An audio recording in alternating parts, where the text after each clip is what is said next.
एक दिन भीम के गांव में मकर संक्रांति मनाई जा रही थी, जहां पर कई सारे लोग अपने अपने पतंग लेकर के आए हुए रहते हैं और सबके पतंग बहुत ही सुंदर सुंदर और रंग बिरंगे होते हैं। वहीं पर भीम एक लड़की को देखता है जिसके हाथ में एक बलून रहता है। उसे देख करके उसके मन में कुछ ख्याल आता है और उस मकर संक्रांति जहाँ मना रही होती है वहाँ पर भीम और कालिया की माँ भी आई रहती है। और वहाँ पर कालिया जो रहता है वो भीम से ज्यादा गुस्सा हो जाता है, उसे लटाई पकड़ा देता है और खुद ही पतंग उड़ाने लगता है। पर भीम कालिया से वो पतंग छीन लेता है, उससे बहुत ही ज्यादा दूर उड़ा देता है, जिसकी वजह से उसका पतंग जल जाता है। वहीं पर सबको लोग आसमान में एक मोर का पतंग दिखता है, जिसे देख करके सबका मुंह खुला खुला रह जाता है और सारे बच्चे उसे लूटने के पीछे उसके पीछे भागने लगते हैं।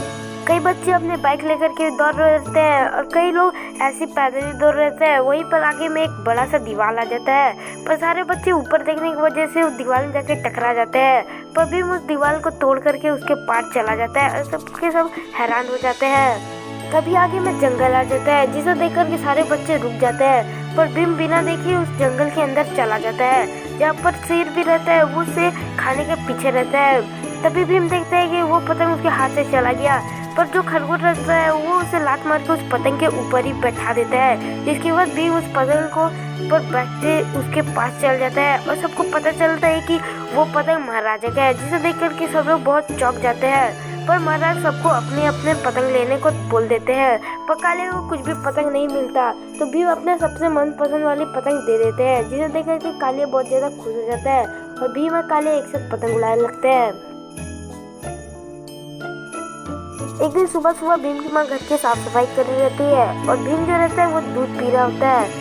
वैसे भीम की माँ की नजर एक गुड़िया पे जाती है जो कि टूट चुका रहता है। वैसे भीम की माँ भीम को लेकर के गुड़िया वाले की दुकान में चली जाती है और वहाँ पर काला की माँ भी आई रहती है। और वहाँ पर भीम और काला रहते हैं, वो ज्यादा परेशान कर रही होती है अपनी माँ को, तो उसकी माँ उन दोनों को डांटने लगती है। जिसके बाद भीम को एक आदमी दिखाई देता है जो कि एक बड़े से घर के अंदर जा रहा होता है। वैसे ही भीम और कालिया उस बड़े से घर के अंदर चले जाते हैं, जहाँ पर वो सब देखते हैं वहाँ पर कई कई लोगों के एकदम बड़ा बड़ा मूर्ति बना रहता है। तभी वहाँ पर जो मूर्ति बनाने वाला रहता है उनका पेंट खत्म हो जाता है, तो वो मूर्ति को छोड़ के वहाँ से चले जाते हैं। तो भीम और कालिया वहाँ पर बहुत ज्यादा बदमाशी करने लगते हैं। जिसके बाद भीम जो रहता है कई सारे मूर्ति को उठा उठा के वहाँ पर रख देता है और एक बार तो भीम कालिया को उठा के उस मूर्ति को ऊपर डाल देता है और उसके बाद भीम एक चकड़ी को ले लेता है, जिसके ऊपर बहुत सारा मूर्ति बनाने लगता है। फिर उसके बाद भीम और काले जो रहते हैं अपने में लड़ाई करने लगते हैं और उन दोनों की लड़ाई की वजह से वहाँ पे जितने मूर्ति रहते हैं सब एक के बाद एक टूटने लगते हैं।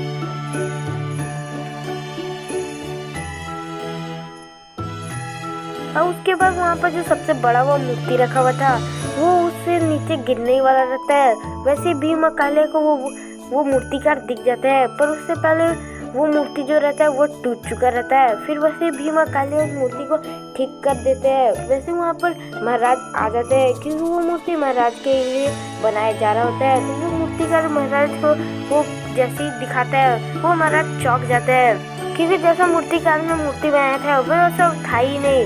और पर भी महाराजा को वो मूर्ति बहुत ही ज्यादा पसंद आ जाता है।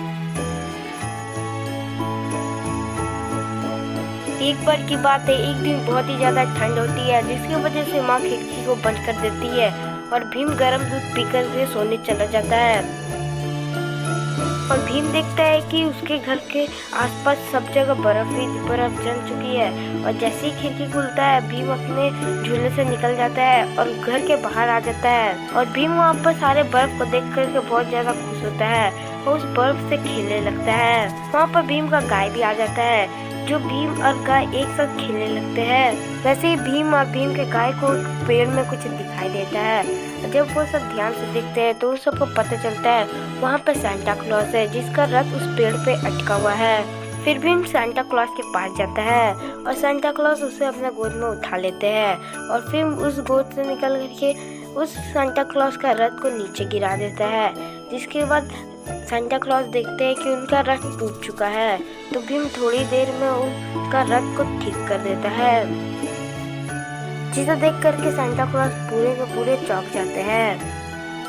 तभी वो अपने सांता क्लॉज का जो हिरन रहता है वह अपने टूटे हुए पैर को लेकर के आता है, पर भीम अपने घर से एक पट्टी लेके आता है और उसके हिरन को ठीक कर देता है। तब भी उनका हिरन आगे नहीं जा पाता, तो भीम हिरन के बदले अपने गाय को वहाँ लगा देता है। पर वैसे ही भीम का नींद खुल जाता है और भीम बाहर जाके देखता है कि बाहर में उसका गाय है और आसमान से सांता क्लॉज जा रहा है। तभी उसको याद आता है कि वो सब उसका सपना था। एक दिन गर्मी का मौसम होता है जिसमें भीम बाहर में सो रहा होता है और अपने बॉल से खेल भी रहा होता है। वैसे उसका बॉल चांद पर चले जाता है। भीम का बॉल जैसे ही चांद पर जाता है, चांद अपने नींद से उठ जाता है और भीम के साथ खेलने लगता है। भीम के साथ खेलते खेलते पीछे से बड़ा सा बादल आता है और उसे अपने साथ ले जाता है। चांद को देख करके भीम बहुत ही ज्यादा परेशान होता है। वैसे ही पीछे से भीम की माँ आती है, भीम को लेके चले जाती है और भीम बस सोने का नाटक कर रहा होता है। वो जैसे देखता है उसकी माँ चली गई, वो वैसे चांद को लेने के लिए वापस घर के बाहर चला जाता है। अब उसे बाहर में जाता है तो उसे बहुत सारा जुगनू मिलता है, पर तब भी वो बहुत ही ज्यादा उदास होता है। तो जुगनू सब प्लान बनाता है और वो भीम को जाने के लिए एक रस्सी बना देता है जो कि बादलों तक जा रहा होता है। भीम उस रस्सी पर चढ़ के बादलों के ऊपर चले जाता है और जैसे ही भीम बादलों के ऊपर जाता है वो देखता है कि वहाँ पर बहुत बड़ा बड़ा महल है। और भीम जैसे चढ़ता है बादलों के ऊपर, वो बादलों के ऊपर से उस महल के अंदर चला जाता है।